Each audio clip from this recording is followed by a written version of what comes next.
ಮಾತನ್ನು ಹೇಳಿದ್ದಾರೆ, ಇದು ಹಿಂದೂಗಳ ಆಸ್ತಿ ಅಲ್ಲ ಇದು ಅಂಥೇಳಿ. ಇನ್ಯಾರದ್ದು ಆಸ್ತಿ ಇದು?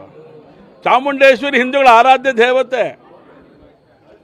ಆ ಆರಾಧ್ಯ ದೇವತೆಯ ಸ್ಥಾನ ಏನಿದೆ? ಅವಳು ಬಾಳುತ್ತಾ ಇರೋವಂಥ ಜಾಗ ಯಾವುದಿದೆ?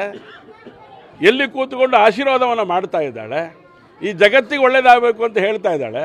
ಅವಳು ಹಿಂದೂ ಸಮಾಜದ ಆಸ್ತಿ ಅಲ್ಲದೆ ಮುಸಲ್ಮಾನರ ಆಸ್ತಿನ ಅವಳು?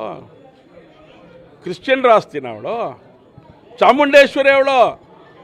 ಆ ಚಾಮುಂಡೇಶ್ವರಿ ಹಿಂದೂಗಳ ಆರಾಧ್ಯ ದೇವತೆ ಅವಳು. ಯಾರಿಗೋ ಮುಸಲ್ಮಾನಿಗೆ ಹಡ ಇಡ್ಲಿಕ್ಕೆ ಆಗೋದಿಲ್ಲ ರೀ. ಪರ್ಯಾವಲೋಚನೆಯನ್ನು ಮಾಡಬೇಕಾಗತ್ತೆ ರಾಜ್ಯ ಸರ್ಕಾರ ಅಂಥೇಳಿ ನಾನು ಈ ಸಂದರ್ಭದಲ್ಲಿ ಹೇಳಲಿಕ್ಕೆ ಇಷ್ಟಪಡ್ತೇನೆ. ನಾವು ಇದರೊಳಗಡೆ ಏನೋ ರಾಜಕಾರಣ ಮಾಡ್ತಾ ಇಲ್ಲ. ಆದರೆ ನೀವು ತುಷ್ಟೀಕರಣದ ನೀತಿಯನ್ನು ಅನುಸರಿಸಿ ಚಾಮುಂಡೇಶ್ವರ ವೈಭವಿತವಾದಂಥ ಮೆರವಣಿಗೆಗೆ ನಿಮಗೆ ಯಾರೂ ಹಿಂದೂಗಳು ಸಿಗಲೇ ಇಲ್ವಾ? ಇದು ಅನೇಕ ಹಿಂದೂಗಳ ಭಾವನೆಗಳಿರುವಂಥ ಪ್ರಶ್ನೆಗಳಿದೆ.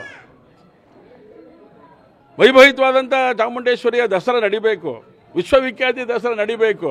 ನಿಮ್ಮ ರಾಜಕಾರಣದ ಬೇಳೆ ಬೇಯಿಸ್ಕೊಳ್ಳಿಕ್ಕೆ ಹೊರಟಿದ್ದೀರಲ್ಲ ಕಾಂಗ್ರೆಸ್ಸಿನ ನಾಯಕತ್ವ, ಇದಕ್ಕೆ ಏನು ಹೇಳಬೇಕು ನಾವು?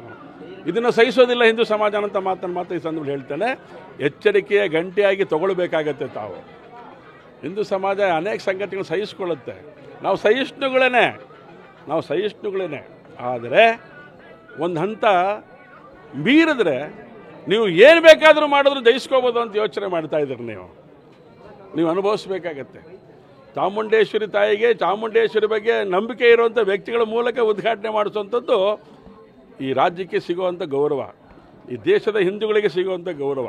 ಅದನ್ನು ಹೊರತುಪಡಿಸಿ ನೀವೇನಾದ್ರು ಯೋಚನೆ ಮಾಡಿದ್ದೆ ಆದರೆ ನಿಮ್ಮ ಅಧೋಗತಿ ಬಹಳ ದೂರ ಇಲ್ಲ ಅನ್ನೋ ಸಂಗತಿಯನ್ನು ಈ ಸಂದರ್ಭದಲ್ಲಿ ಹೇಳಲಿಕ್ಕೆ ಇಷ್ಟಪಡ್ತೇನೆ.